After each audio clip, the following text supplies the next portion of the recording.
And for those of you who are familiar with Meghalaya, you will know that Meghalaya is a matrilineal society. So women played a very significant role in the family, in the community, and in business life.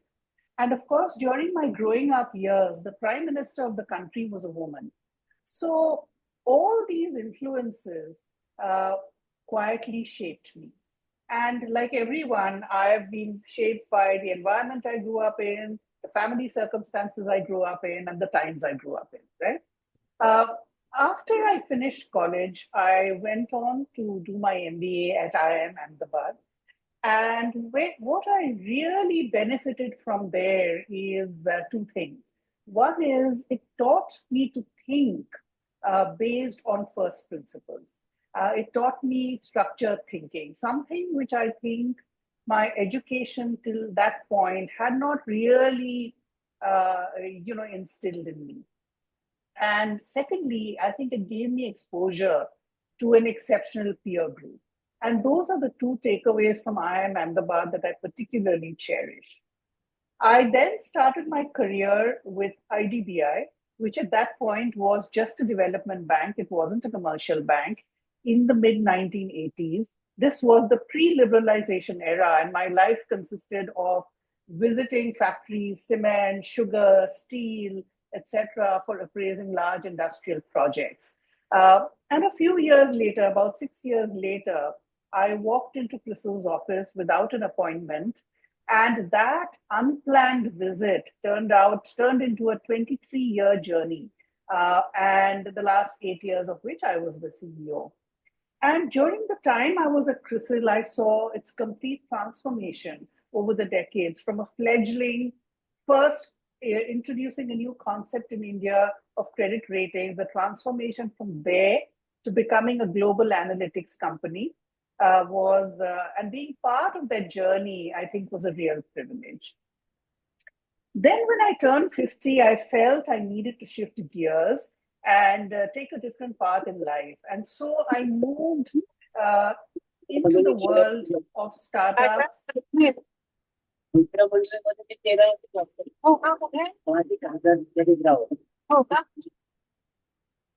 I'm just pausing until someone turns off their mic mute. I think that's Shilpa. Can we request you to go on mute, please? Yeah. So when I turned 50, I felt it was time for a change, and I shifted gears. I moved into the whole world of startups, tech, and impact investing with Omidyar Network India. There, we backed entrepreneurs who were building solutions for India's next half billion. Not the first wave of internet users, but the next wave of internet users who were coming online for the first time through their mobile phones. Along the way, as was pointed out by Sudha, I've also served on several boards like Infosys, Tata AIA, Nestle, and my own alma mater, IIM Ahmedabad. So as you can see, each phase of the journey has been different. But when I look back, I feel that the thread running through the entire journey has been one of building institutions and organizations and of supporting other people to succeed. Roopa, as you know, Second Careers is a platform for reinvention. We are trying to help professionals extend, pivot, or restart their careers. And a lot of this has to do with personal reinvention. In each of the stages that you described, there was an element of your identity morphing, your own sense of who you are and what you want to do, evolving with the new space. It'll be great if you can take a couple of minutes to talk about what went into that reinvention. And if you have a simple set of rules that will help our audience think in terms of reinvention and not just a job change, because that's not what they're looking for.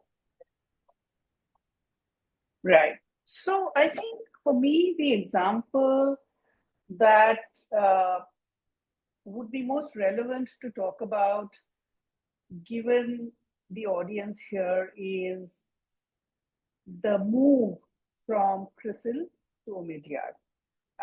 because I think it really involved a major reinvention on my part. And then again, the next phase, or phase 3 of my journey, which I'm on currently, which is the phase after I turn 60. And I'm happy to talk about that as well and what that experience feels like. Now, let me talk about the CRISIL to Omidyar. And I feel that really happened because once I turned 50, I took a step back and I said, look, I've been in this company, CRISIL, now for 23 years, 7 years as CEO.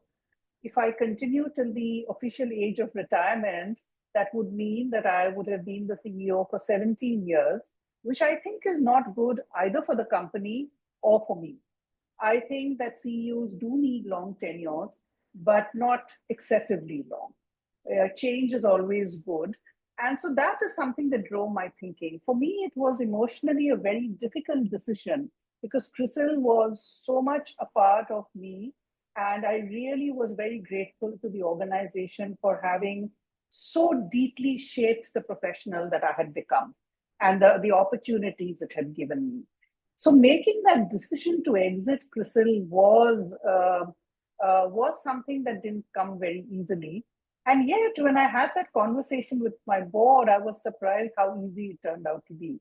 They perfectly understood where I was coming from. They said, I said, look, I have no idea what I'm going to do next or where I'm going to go next, or if at all I want to do anything next. All I've decided is I think it's time for me to close the CRISIL chapter. And so it took me about 8 months from the time that I made this decision, a decision which, because we were a listed company, had to be made public. So there was 8 months while the succession process was going on and the board was identifying and going through the hiring process for my successor. But because it was known that I'm going to be leaving because this public information shared with the stock exchanges, a whole lot of people started approaching me to have conversations. And out of the blue, on one Christmas Eve, I get a call from a number in California. And there's this person at the other end of the line saying, hey, I'm from Omidyar Network. We are an impact investing firm. Our head in India, has just left us some time back, and we are looking for someone to fill that role. And we'd like to have a conversation with you. And at that point, I remember saying, I have no idea what impact investing even means. Why are you calling me? And he said, why don't you do some homework over the year end, and we'll get back in touch in January. And at that point, when I went and looked at the firm's website, two things struck me. The first thing was that everybody in the firm was hugely accomplished. And I said to myself that each one of these people could be doing anything at all that they wanted. And yet the fact that they've chosen to be here must mean that this firm is quite exceptional. And the second thing I noticed was that there were everyone in the firm, whether it was our two boys in the Mumbai office, Arun and Vinod, who made tea and ran errands for us, or whether it was the head of the firm or the founder, everybody had the same 150-word write-up about them and their picture on the firm's website. And this was something which I had never seen before. And it said a lot to me about the values of the organization. And of course, at that time, the whole startup boom was beginning. There was a lot more attention to the nonprofit sector because CSR regulations had been passed at that point in time. And so the whole space seemed interesting, although I didn't know much about it. So I think I decided to jump into it with both feet and a sense of adventure. Now, regarding reinvention, so that I think, it's useful to think of the reinvention at three levels. The first was one of identity for me. I went from being the CEO of a large listed company which had thousands of people to moving to an organization which had 30 people. In CRISIL, I had this large corner office, 5 people in my office, chief of staff, and someone to do the research and assistant and all of that. to moving to a setup where I had no office of my own. I sat in an open office. I did not have a dedicated assistant. So, two of us shared, 30 people shared two assistants across the office. And so it was really one aspect I was least sure about when I made the transition. Is this something that I myself would be able to deal with? But thankfully, I think for me, I think I realized what I learned about myself was that I need not have been so apprehensive, because the whole identity question, turns out, never really bothered me once I got it. Right now, this may not be true or may not hold true for everyone. But when you are doing a role change or making a shift at a stage of life shift, the identity question does become very important. The second was, I think, for me, domain knowledge and mindset. And let me explain what I mean by that. I moved from a world where companies were established, where there was tremendous past data and information available about organizations, to learning about this new world about tech and startups, where the pace is much quicker, entrepreneurs, far cry from the corporate leaders that I had to deal with. The entrepreneurs were in the 20s, often with just an idea on paper and frequently pivoting their business models. This really meant that I had to make major mindset shifts. In CRISIL, while evaluating companies, because we were evaluating risk, our focus was more on the risks and what could go wrong. But here, as an equity investor in startups, I had to shift my mindset to think more about the possibilities, what could go right. And then there was also the shift from operator to investor. As an operator, you are running things, you are expected to be the person with the solutions and figuring out the solutions. As an investor, you are expected to back people who have the answers and who are finding the solution. So you have to resist the temptation to jump in and, and be supportive from the outside. So I think these were mindset shifts. And I think the final shift, I think, in as a part of reinvention is a shift in leadership style. Except for a handful of people, when I moved to I found that I was older than the parents of most of my team members. And so with them, the past track record and what I had done over 30 years didn't matter one bit. I had to rebuild credibility. I had to gain their trust. I had to gain the trust of the entrepreneurs that we worked with. And I had to operate in an environment where teams were very smart. They expected to be engaged in all decisions. They expected to be consulted. They wanted clear feedback. And also, I found that the culture of an investment firm, even though it was in the impact space, was much more individualistic than it was in my previous life, right?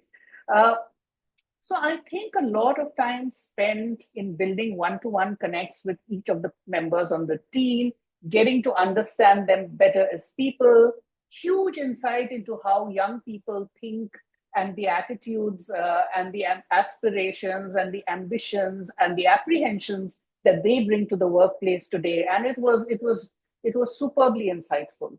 What was equally insightful for me was the next $500 million. I was lucky to have joined when the Jandhan Aadhaar Mobile Trinity had just taken off and a massive expansion in the internet user base in India. So understanding the digital journey of India's next $500 million, how technology can become a huge creator of opportunities for those who have historically been underserved and underprivileged and left behind was eye-opening and also very inspirational. So I think that, any reinvention, I think, will involve some mix of all of this, a mix of how you view and experience and deal with a change in your identity, how you learn new things and unlearn old things, and how you evolve your own leadership style depending on the context. So that was, that was the big one, really. And then more recently, I decided again when I turned 60 that I wanted again to pivot, if I may use the word. And I said, I want to open myself up to new experiences. So I stepped down. I retired when I was 60. I finished up all my boards. I'm not on a single board today. And at the age of 60, I decided that let me see where life takes me and just be open to doing new things and experiencing things I haven't done before. So writing the book was a part of new experiences. I spend a lot more time with my friends, something which I never made time for in the 40 years before that. I spend a lot more time with my family, with young people who I enjoy conversations with, whether it is mentoring entrepreneurs on how to improve their pitching for funding, or whether it's mid-career professionals. I'm not doing anything on a commercial basis, but I'm enjoying, where the path is taking me. And the whole thing, I must say, is pretty unplanned. Now, again, I recognize that this is not something that might work for anyone, for everyone. It has been a conscious decision. It was not an easy decision for me to disengage from everything either. But because I knew I was so keen to try, I worked with a professional coach come counselor. I did 10 sessions when I was a year before I actually retired, for want of a better word. And it was eye-opening, because what I took away at the end of that was, hey, if this is something you really want to do, go for it. And if you find you're not able to deal with quote unquote not doing anything, you'll always figure a way out. And interestingly, the last couple of years have been very intense. The book took on a life of its own. It was thoroughly enjoyable writing it. It was even more fun learning how to market a book, something which I had not imagined would take more effort than writing it. I really enjoyed that. I do a lot of independent writing on a whole range of topics that interest me: the economy, tech, society, and I publish regularly in major Indian publications. That is something that allows me to flex a different muscle. So that's the point at which I am now currently, Sudha.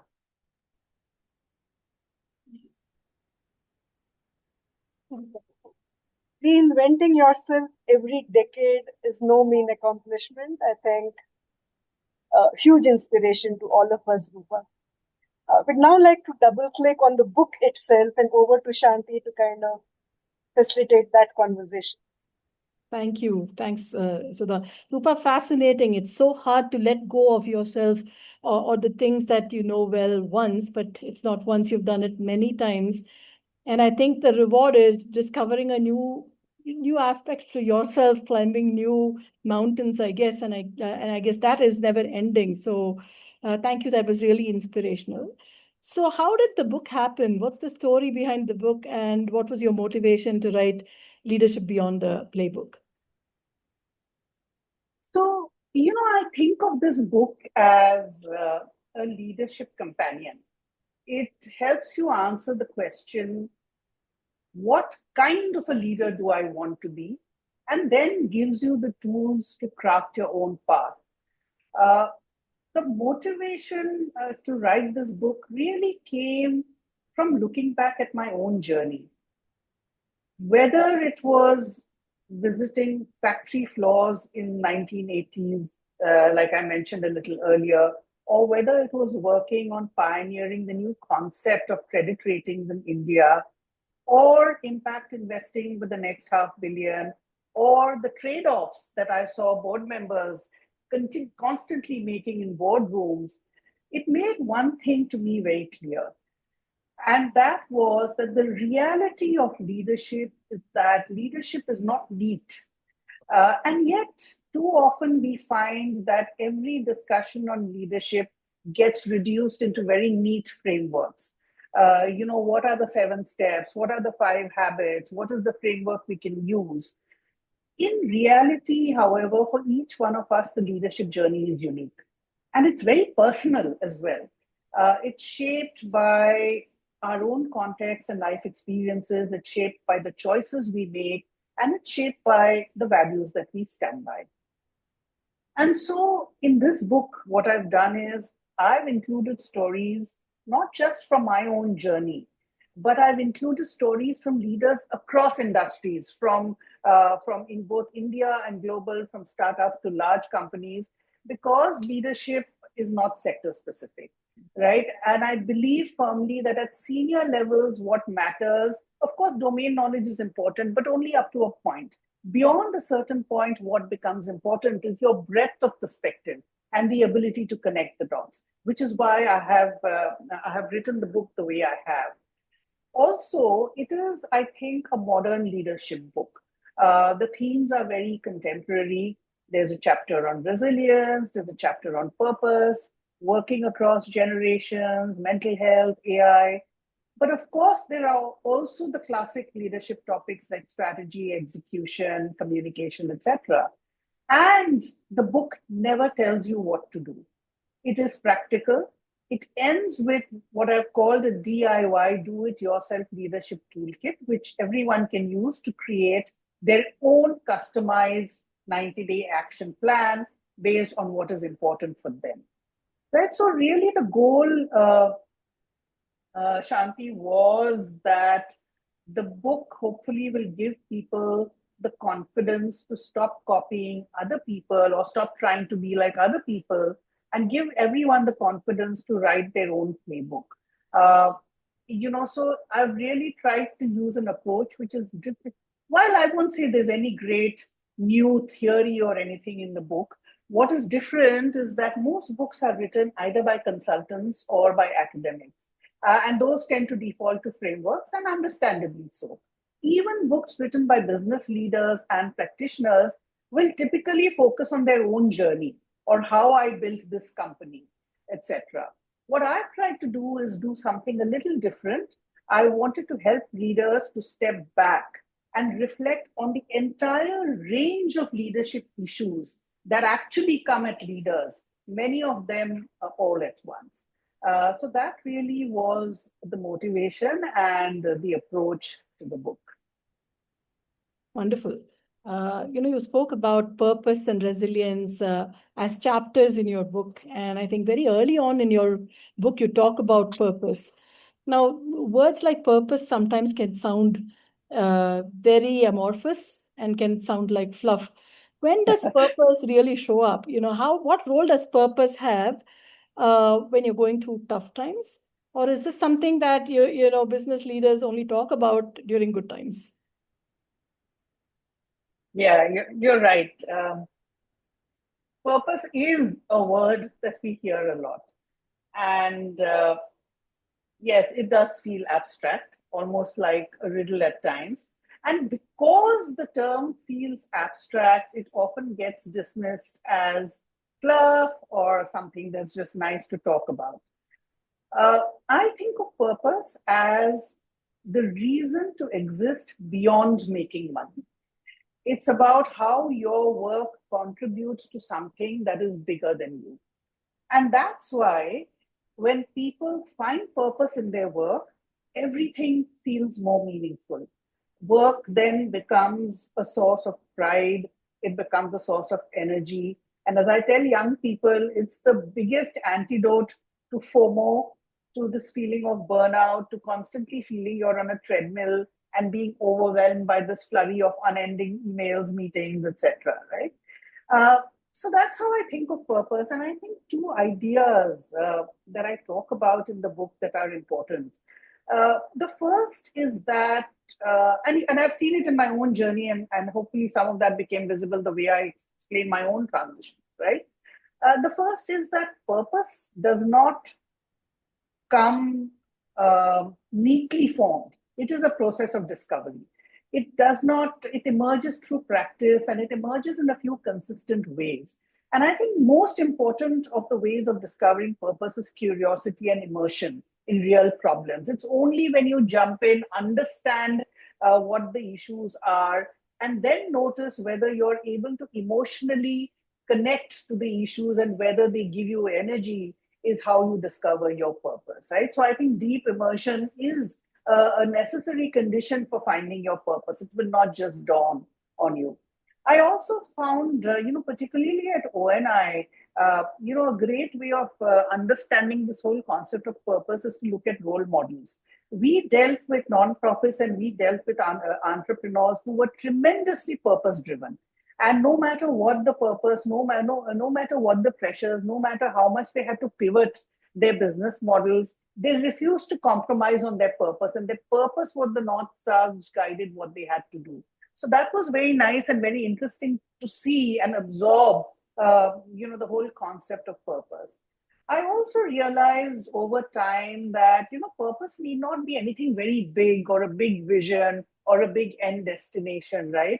A purpose can even lie in everyday actions, how we approach our work. It can reflect in, are we creating opportunities for inclusion in the way we hire people? Are we creating opportunities for small businesses in the way we run our organization? Are we using opportunities to mentor and develop others? These small things can also give you a sense of purpose. It need not be a big grand vision for the organization. And the other thing I realized again through my own journey is that purpose is not constant. My own purpose kept evolving with each phase of my life. And very often I've seen leaders struggle because they treat purpose as something they define early in their careers and think they must be loyal to it forever. But roles expand, constraints change, life circumstances change, and therefore what purpose can ask of you can also change.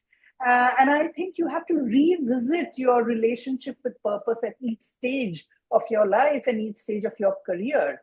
Uh, uh, because if you don't, it can lead to a lot of discontent and a lot of misalignment. And the final point I'll make about purpose is that at the end of the day, we can talk all we want about purpose, but it becomes real only when it is used to guide your decision making. It has to shape what you say yes to, what you say no to, and what trade offs you're willing to accept, both at a personal level as well as at the level of the organization or the team you're leading. So, for example, I can give you a few examples, right? So, in CRISIL, we said our purpose was making markets function better. Now, what this meant is that even though our business model was one where the companies we were rating paid us, we realized that the people who were using our ratings to make investment decisions were actually investors who did not pay us. And if we were true to our purpose, we would actually spend a lot of time with investors, educating them into what a rating means and how they can factor in ratings into their investment decisions, right? So once the purpose becomes clear, your actions become clear. Similarly, at ONI, in every investment committee, one question that we would wrestle with deeply is what proportion of this organization's customers or beneficiaries or clients will be or are likely to be from the next 500 million population. And if that did not cross a certain threshold, no matter how attractive the investment opportunity was, we would not make that investment. And so therefore, purpose at the end of the day must become a living compass. It must guide you over time and be revisited over time. And it's the most valuable when the choices are the hardest. That's when it really comes to play. What else? Well, I think the last point I'll make about purpose is that purpose, and particularly for nonprofits, right? Purpose, I think, should enable boundaries and not lead to burnout. It's very easy to confuse purpose with passion. But I always think that passion is very emotion driven, and anything that is driven by a lot of emotion can cause burnout. Purpose, on the other hand, is more measured and therefore it is more enduring. It allows you to set the boundaries and allows you to set yourself up for the long haul without meaning martyrdom and without meaning burnout. What you said about the difference between purpose and passion actually fuels the next question around what you've called as resilience in your book, right? Another great quality which is required during times like this, when so much is changing so fast around us, and we even tend to question, what should we be passionate about? What is my purpose? How do I draw the difference? How do I build this resilience? So what are your views on how one can build resilience? Yeah, So even before I jump into resilience, maybe a few observations, right, about setback, failures, etc., which is what resilience is supposed to be bouncing back or bouncing ahead from. So the reality of life, as everyone here very seasoned knows, that setbacks happen in life, in a career, in a 40-year career. You will miss promotions. You will get bad performance reviews. Some of your projects will flop. And this is normal. It happens to everyone. Uh, so, therefore, this whole thing about the odds are that there will be a fairly large number of failures in your life, right? Because so much that happens in the world is outside your control. And that is why I think it's important not to over personalize setbacks. It's very different to view a situation as saying, hey, the market changed or the client changed their mind versus saying, I failed. So there is also a tendency these days, and particularly amongst young people, I find to over personalize everything. And again, I would caution against that.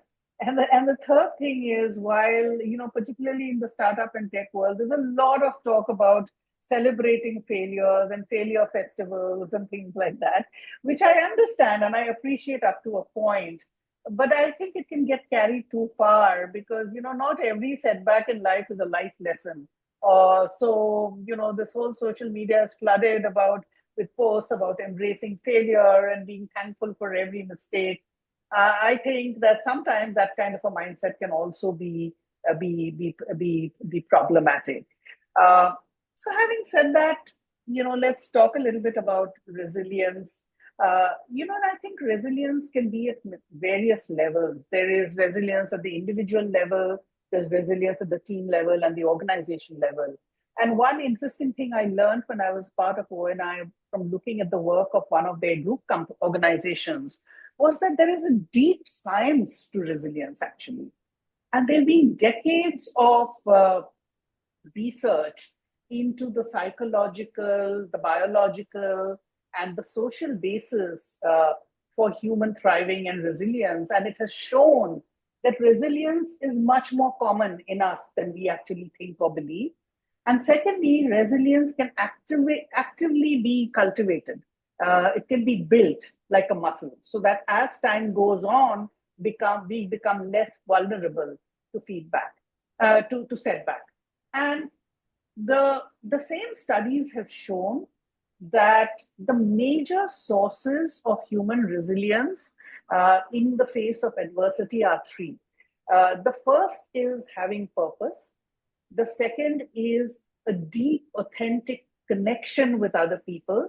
And the third is a feeling of control or a feeling of agency.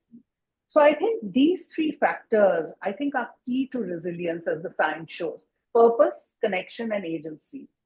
And I can't think of a better example that embodies this framework better than the example of Anu Aga, which I've talked about in my book, Anu Aga and Thermax. And she's a remarkable leader who turned tragedy into triumph. And for those of you who are not familiar, quickly run through the story. And no matter how many times I read it or no matter how many times I hear it, I never fail to be inspired, right? So Anu Aga's life took quite an unimaginable turn sometime in the mid 90s, 1990s, when she lost her husband, who was the charismatic leader of Thermax, very suddenly, Rohinton Naga. And then, barely 2 years later, her son, who was the heir apparent, passed away again in a very tragic car accident. And in the face of such profound loss, she stepped into the role of the chairperson of Thermax. And that was a company that was grappling with significant challenges at that point in time. But I think the way she handled the situation and the way she led a dramatic transformation of Thermax is quite wonderful. And how did she do it? I think one of the first things she did was to acknowledge the reality of the situation and to take responsibility. Uh, she faced the facts and she articulated the facts. The company was in trouble, and she said so. financial performance was poor, employee morale was weak, and the company had lost a sense of direction and was overall in quite a precarious position. She was quite honest about the company's struggles. She was quite honest about the fact that she herself was inexperienced as a leader. And the fact that she was willing to be so vulnerable, I think, earned her the trust and support from her employers. The other very bold thing she did quite early on was that she asked the entire board of Thermax to step down, something which I think is quite unprecedented. She recognized that a fresh start was necessary. Not that there was anything wrong with the existing board members, but she wanted a clear separation of board and management. So all executive directors had to step off the board and she reconstituted the entire board. Now, that is something that required boldness. It speaks to that agency, right? There are things that I can control, and she had the courage to make the difficult decision. Then she identified a CEO, Prakash Kulkarni, and a new management team. She focused on building a team that complemented her gaps in her knowledge and her expertise. She also kept talking about the purpose of the company and reignited it. She reminded employees that our purpose, the core mission, is really to provide sustainable energy solutions and to improve people's lives. And that actually helped the company restructure. She made tough decisions to divest non-core businesses and double down on core businesses. What that also did was actually help improve the company's financial position. It stabilized the finances. And it also built a stronger foundation for growth. And then, she's very well known for her culture of empathy and people first. If you recall, many of you might recall here, it was one of the first organizations that actually created meditation space for employees and things like that. So just her whole authenticity, vulnerability, I think made everyone feel that they were seen, they were heard, they were valued. And I think this focus on people played a big role in the company's turnaround.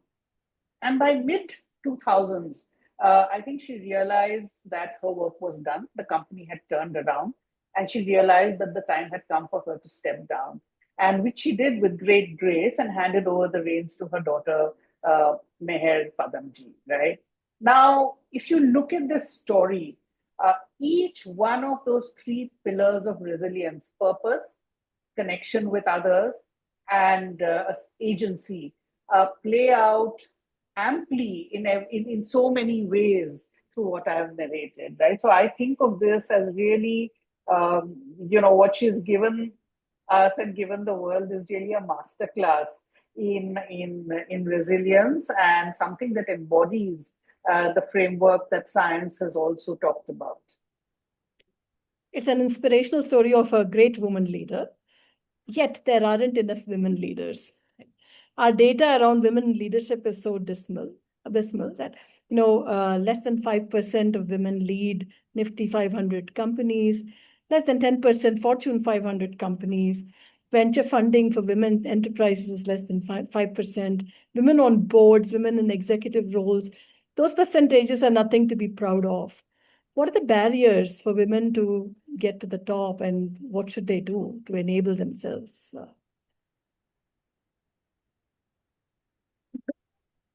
Transition from mid-management to top management or senior management is hard for anyone, right? It's hard whether you're a man or a woman. But for women, there are additional challenges that they face.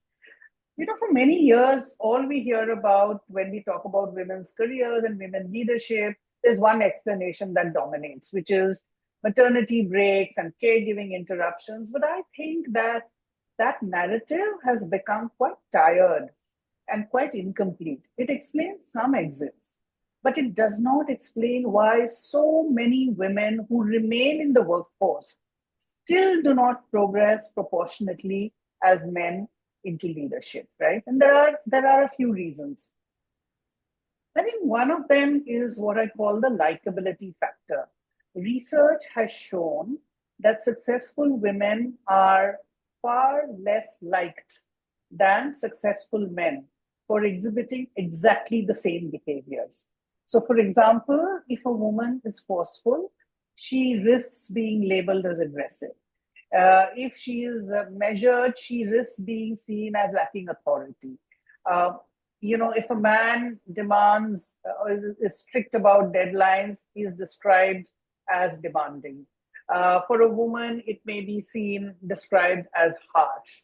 High standards in a man, harshness from a woman. And why does this happen? This does not happen because anyone is bad or anyone is mean or anyone has bad intentions. It is because millennia of conditioning have led us to believe that traits like assertiveness, authority, or driving accountability on others are in the male domain, and they are seen to conflict with age-old expectations that women should be soft and nurturing. So what does that lead to? Now, it leads to also a lack of self-belief in women, because, all of us as humans want to be liked. And if we believe that, going for the top jobs is going to result in us being less liked, unconsciously that itself leads to a situation where women hesitate to see themselves as ready for the top jobs. Because it could be because of the likability trap or years of social conditioning. There's again an often quoted example that if there are 10 requirements for a role, a man will apply if he meets 6 out of the same, saying, wow, I meet 6 of the 10. Whereas a woman will less likely to apply for that role, saying, oh, I don't meet 4 of those requirements, right? Which again leads to the third issue, which is self-advocacy. Women often, therefore, do not raise their hands for the top roles. And this is where I believe both women and men need to play a much larger role. I think as a first step, we need to stop having women's leadership conversations only amongst women. This typically tends to be a conversation which women cohorts have. I think men need to be an essential part of the conversation. We now need to go beyond things that we have tried for far too long, like women's networking forums or women's mentorship. We now need active sponsorship of women for top management roles. And in doing so, I think we need to recognize that this does not mean we need to fix women. It does not mean we need to fix men. It means that men can play a bigger role, not just in encouraging women, but also in understanding, what are the barriers that they face and taking real steps to actively sponsor women into leadership roles. Because, sponsorship does more than mentoring or leadership development programs can ever do. Now, when I say that we need to sponsor more women into leadership, often the question gets asked, is supporting women, does it mean that we are compromising merit? Now, I think that that's not a valid question. Promoting women is actually not anti-merit. It is actually how you give yourself the chance to uncover more merit and find where the merit lies and expand your talent pool. Organizations that are effectively excluding half the available talents, they are not protecting merit. They are actually narrowing the merit, right? And in today's competitive environment, I think there is a strategic mistake. And so I think, we've tried some things for many years. Last 20, 25 years, we have tried a certain approach. And I think we need to change our approach. Today I see many organizations where there are 30% women who come and say, we are doing well. We have 30% women in our organization or even maybe in our leadership team. And I say, why is that such a big deal? Because, 30% reflects the intake at business schools. So what as an organization have we really done to build the women's leadership pipeline? That representation still continues to be very low. I also think that, I sometimes these days find myself questioning whether we really need DEI programs, whether we really need women's leadership programs. And why do I say that? The moment you have a DEI program, you make this a specialist problem. You don't make it a business problem. If you have a dedicated DEI team within HR, you are actually letting business leaders off the hook. If you have special leadership development programs for women, you're signaling that the problem actually lies with women. They need to be trained. They need developing. They need fixing. They need preparing. You don't see that happening as much for men, right? So the reality, however, is that the organization may not be ready more than the women not being ready. So I think redirect all those budgets to people who actually control career outcomes. Make business leaders accountable for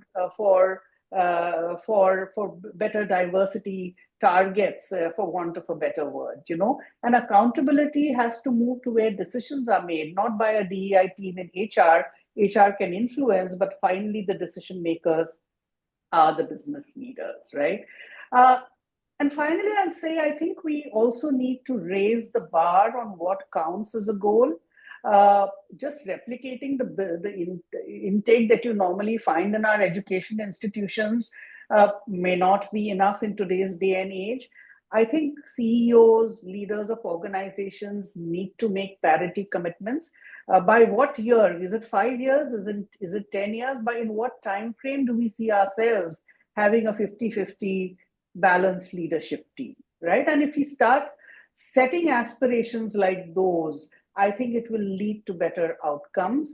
Otherwise, we will just be doing more of the same things that we as organizations have been doing for the last 25 years. Thank you, Roopa. I think I realized that we have spent a lot of time on different chapters in your book, and I didn't realize how close we are to the ending time. But I'm going to invite Sushma, who's been patiently waiting to ask you some more questions and wrap up the session, to take over from me. Sushma. So first off, Roopa,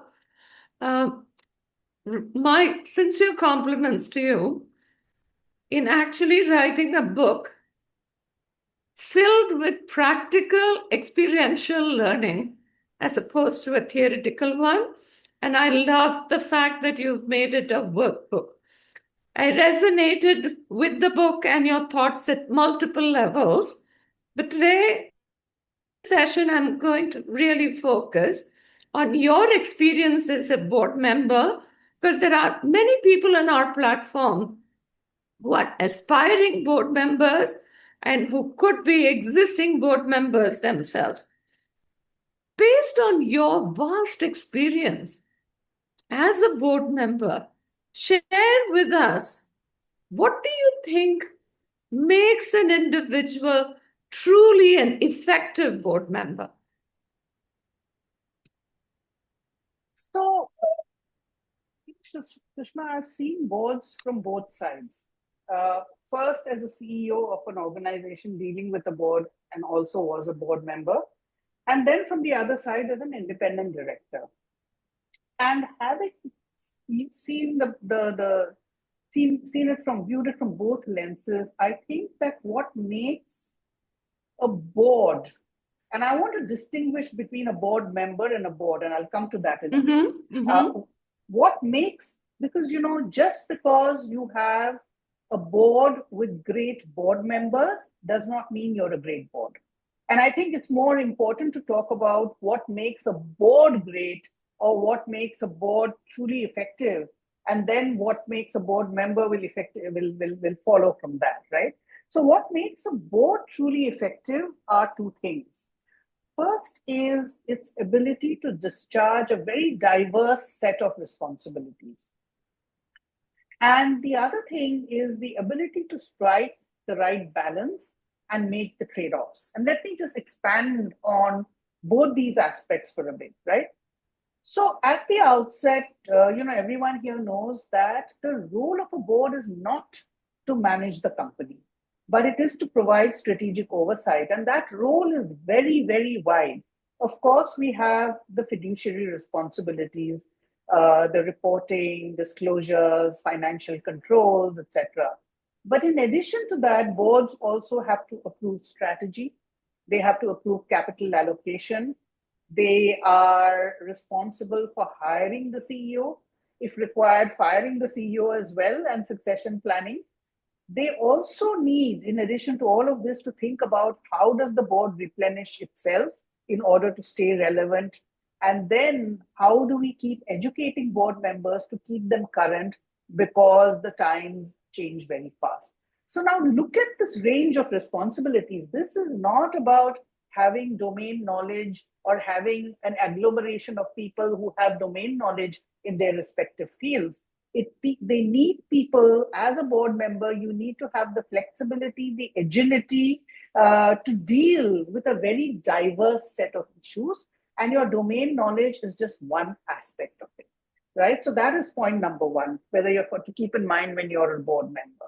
How do you equip yourself to discharge this very wide range of responsibility? The second dimension is balance. Boards are all about making trade-offs. A good board knows when to support management, when to challenge management. It knows how to balance short-term performance with long-term vision. It knows how to align or interests of the equity shareholders to the responsibilities that the company has to other stakeholders or the organization has to other stakeholders, be it employees, be it customers, suppliers, society at large. You have to be able to exercise authority without slipping into micromanagement. And then you also have to find the time amidst all the compliance work and the fiduciary stuff to focus on long-term issues, right? Strategy, disruption, etc., culture, all of that. So an effective board really is one that finds equilibrium across all these tensions. And that's why I say really great board members are those who feel comfortable in the gray zones, right? It is about trade-offs. It is about holding others to account while not getting into the weeds. And I saw this firsthand when I was at CRISIL in my early years as a CEO. I went to board meetings very defensively. I used to treat my directors and board members as evaluators. These were people who were sitting in a judgment on me. And over time, I realized that they were actually the biggest strength for a CEO. And for me, they were thought partners who could see the blind spots that I missed. They were the only ones who could hold a mirror to me and tell me uncomfortable things, which perhaps not people on my team could not do. Right? And so that honest dialogue was invaluable, and it changed how I think about boards even today. So I think to be an effective board member, all of us think that, oh, I'm an expert in tech, or I'm an expert in marketing or AI. All that is very well. It gets you in the consideration set. But I think you have to be able, in order to be effective, you have to be able to deal with the range, and you have to be able to deal with trade-offs. So I think you have brought out beautifully how, as a board member, you have to don multiple hats. At one level, you're being supportive, you're holding a mirror, but there are times when you have to challenge as well, because you as a board member and as a board are held to fiduciary responsibilities. But to wrap it up, really talk about what does it take a seasoned professional to transition from an executive role to a board role. What would your advice to the professionals on our platform aspiring to be board members be? Right. So I think the most, it's the most common thing talked about when people are looking at a new phase in their professional journey is, hey, let's look at boards.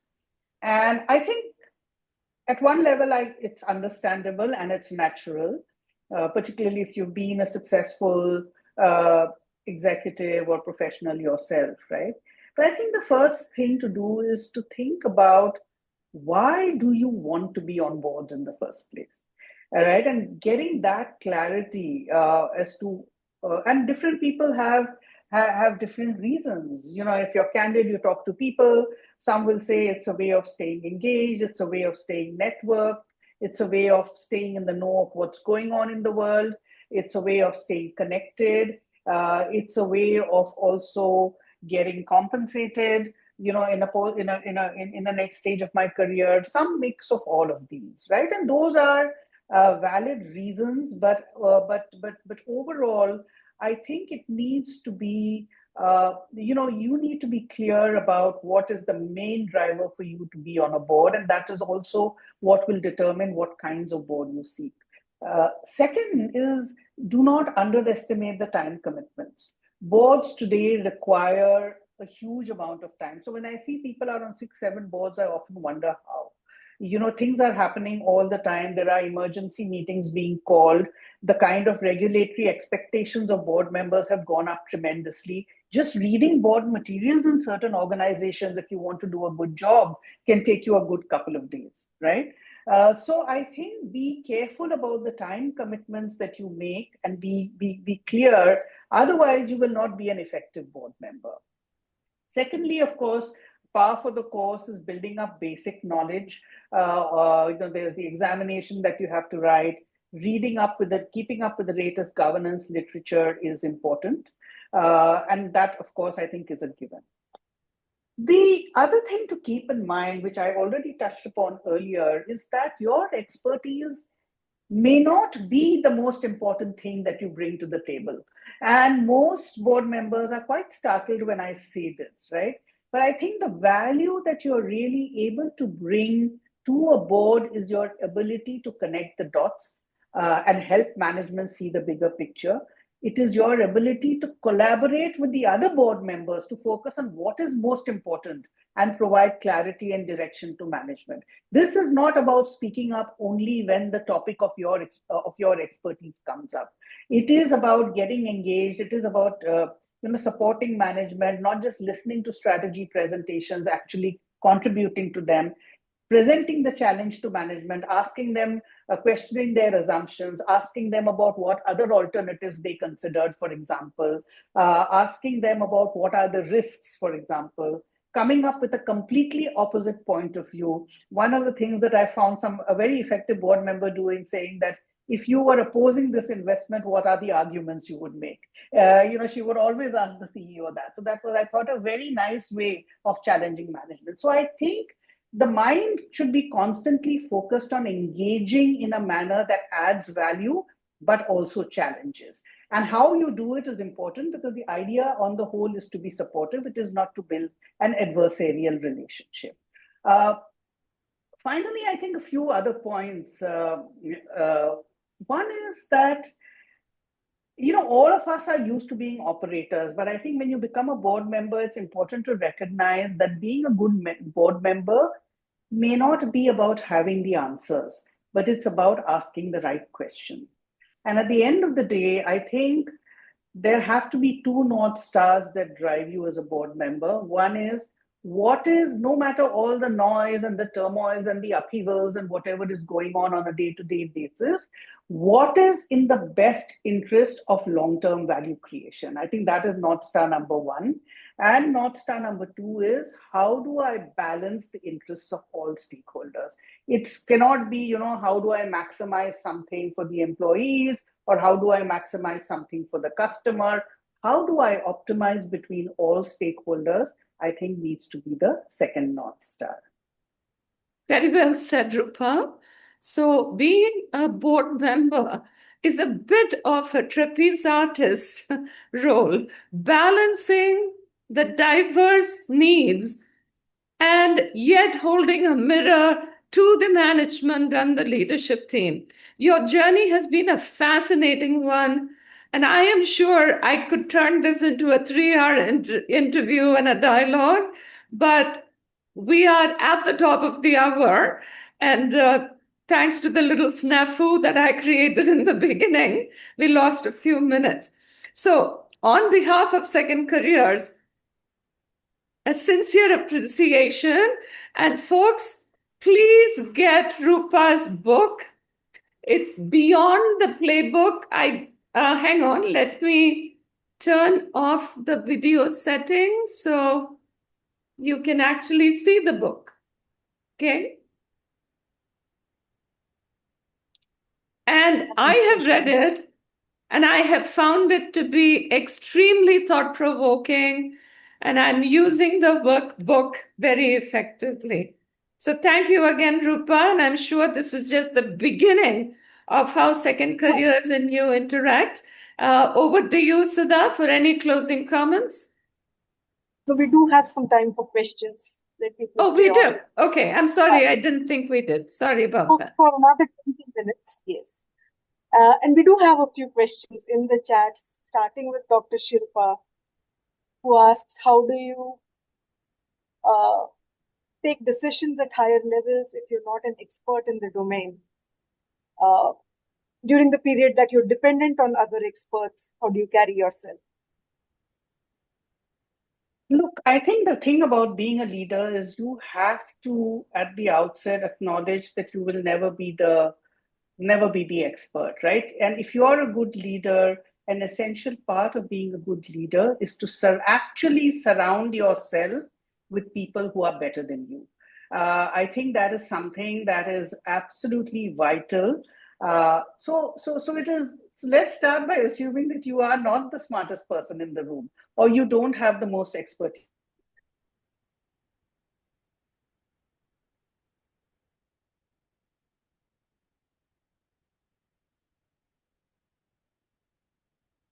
Sushma, can you hear me?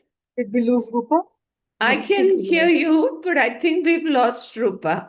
I think we lost Roopa.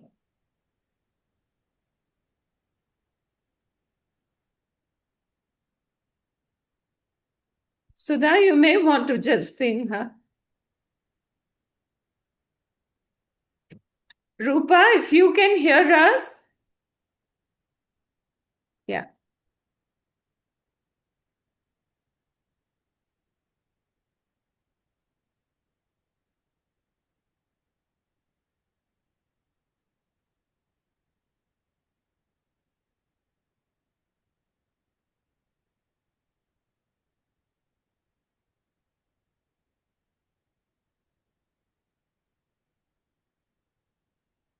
Hi, Roopa, you're on mute now. My We can see you, apologies. but I think I got bumped off the call for some reason. Okay, should I continue, Sudha? Yes, please. Yes, Okay. please. So, the other given while making decisions is that if you have a good team with you, you should be aware going in that not everybody will be perfectly aligned on the course of action or what needs to be done. If you no two people see the world the same way, and strong professionals actually have strong points of view on everything. So in the amidst all of this, in a situation where you're not the greatest expert, in a situation where the people around you are not 100% aligned on what is the way to go forward, how do you even begin to take decisions, right? So number one, I think it's what has worked for me well for me is the understanding that the best time to decide how you will take a decision is not when you're in the middle of a decision. It is for example, with my leadership team, we had an understanding that for all decisions we will use a common approach. We will allow everyone to air their views. We will hear all points of view. But when we are seeing that there is about 70% alignment, we will try and veer towards that decision, and we will operate on the principle of 70% alignment and 100% commitment. What this will require is a maturity from everyone that sometimes decisions will go your way. Sometimes the outcome may not be what you would have preferred in the first case, and that is a principle that worked very well for me. One thing I would do is after the discussion would happen, after all views were aired, even when we saw that 70% alignment kind of emerging, I would always take a step back and say, let's sleep over it and come back and decide the next day, which helped. Most times, I think the ultimate decisions would be the 70% decision, but there are times when you have to take the call to go with the 30% view, right? What is critical in that situation is not that you take a decision, but what is critical is how you go back and explain to the team why you took the decision, particularly to the people who did not agree with that course of action in the first place. And they still may not agree, but I think they will respect and appreciate the fact that you took the time to explain the why behind your decision. So decision making is, again, not a question of having the most expertise. It's not a question of having everybody agreeing to the decision. It is more the question of how you allow for a full conversation, and how you close the discussion. Very nice. We have Kasturi here wondering how to approach a vendor, particularly if the how to approach a mentor, particularly if the organization does not have a mentorship program, because it kind of comes with the awkwardness of, am I sucking up to people? Should I wear it like a badge? How do you get past this fear of judgment? You know, one of the biggest lessons I've learned in my journey is that we always underestimate how keen or how willing people are to help. So never hesitate to ask. The worst that will happen is the person will say, you know, I just don't have the time, which is okay. You know, but if you don't ask, you will never know and you will never benefit. And that applies not just to mentorship, it applies to everything else in a professional career, including asking for roles that you think you need to be considered for, or you would like to be considered for, right? Or you think you would be good at, for example. I think the question there is not about sucking up. The question is about how you approach the conversation. I think, will you be my mentor is not a good conversation to have. I think a better conversation to have is that, you know, this is the specific issue that I'm struggling with, and I'd appreciate your perspective on it. You know, in a world where AI is causing so much disruption, where middle management layers are being taken out, you often find yourself in a situation where senior people, the span of control is quite huge. And so therefore, you know, time is at a premium. It always was at a premium, and it is even more at a premium today. So I think how you frame the conversation, I would be much more open to someone who came up with a very specific issue rather than someone coming up and saying, will you be my mentor? My standard answer is, I would love to, but I just don't have the time. Right? So I think don't worry about whether you're sucking up. You know, you are the person who is most invested in your own career. Nobody else is as invested in your career as you are. So you have to do what it takes. And people are willing to help you. They are keen to help. You'd be surprised at how much people go out of their way to help. But be a little specific about what you want the mentorship for. Absolutely. You're absolutely the person most invested in your career. That is, you know, something to write down and keep for the long term. Archana is asking, it's harder to pivot or reinvent at a later stage in your career. She's a unique case of turning from investor to operator. Most people go the other way. In her mid-40s, and today's world is also increasingly demanding of domain experts.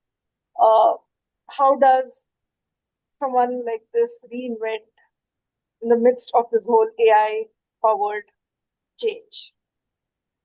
Yeah, I think it again boils down at some level to those three questions or those three dimensions that I talked about.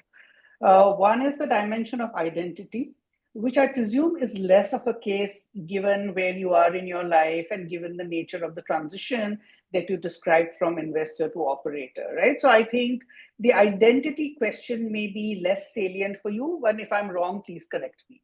That leaves us with the other two dimensions, which is the whole issue of domain knowledge and expertise.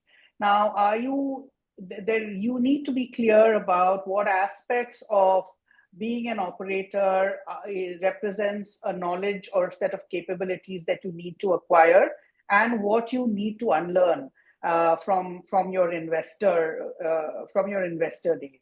I think being intentional, putting that down, thinking about it more deeply would serve well. And the final one, of course, and the big one in your case, I would imagine, is the leadership style, right? Like I said earlier, as an investor, you're one step removed. You're backing people who do the work and who have the answers. As an operator, you're expected to roll up your sleeves and do the work. And that requires a massive change in mindset, in leadership style.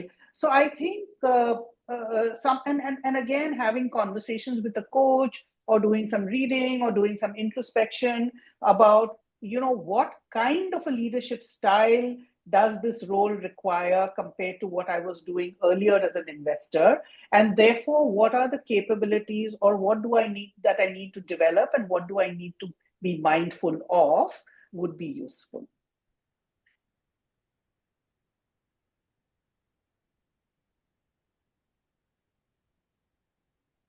I think, Sudha, you're on mute.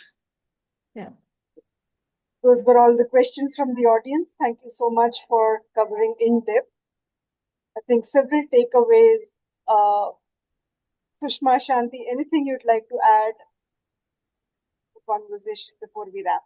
I want to add a quick comment. I think the way, I didn't get an opportunity to say it then, but I think the way Sushma summed up the board role at the end, towards the end of her comments, was just masterful.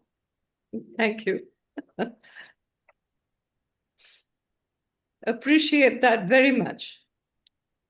Sushma is also putting together a second careers pathway for professionals to learn how to get onto boards and how to become a good board member, starting with how to leverage AI as well as how to help corporates maneuver corporate policies in the age of AI. We'll kind of announce the dates for that program right after we wrap up registrations for the second careers and impact. Those of you who are inspired by Roopa's journey in moving to the social sector and want to take a closer look at it, this is an 8-month-long program, 6 months of which is helping you make that transition with placement support. The program itself includes an in-person boot camp, will expose you to the various hidden corners of the social sector. So little is visible from the outside. And like Roopa described about the Omidyar leadership team, it's only when you step in, you see that these are people that could be doing anything, anywhere, right? Doing a lot better for themselves financially, perhaps. But still choosing to do this because it actually gives you a long runway. You could do this for the next couple of decades if you want, because it doesn't burn you out. The sense of purpose outweighs, what you put into a job at a non-profit or a social enterprise. So do consider that. The book itself, we've kind of shared links for you to get your personal copy. Do that. I am very inspired by the stories you shared about Matthew Spacey, Ashish Dhawan, people that have made these transitions, Anshu of Gunj, role models for all of us, that walk in the footsteps of these leaders. Even if you're not interested in the social sector, it is a generic leadership book.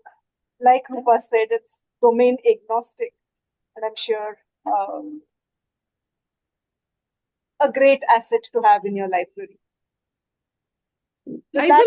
I will underscore that as somebody who has read multiple leadership books and potentially as somebody who wants to author her own, I can tell you that this is definitely a very sincere, genuine attempt to hold a mirror to you. It's a very experiential learning, and it's a book that is absolutely worth investing in. And if I can take a minute about the AI for boards, this is a curtain raiser to a full-fledged board offering. And if we are lucky, we will have a session by Roopa.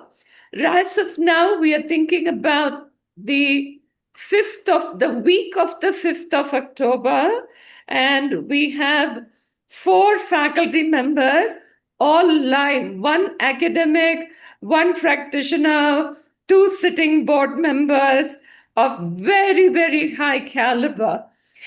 So please do, as soon as we share the registration, please do join. It'll definitely be worth your while. With that, we wrap right on time. Thank you very much, Roopa, for spending this evening with us. We hope to see and read more of you. Looking forward to your next book. I'm sure there's a draft ready somewhere that you'll be fleshing out for prime time. All the best with that.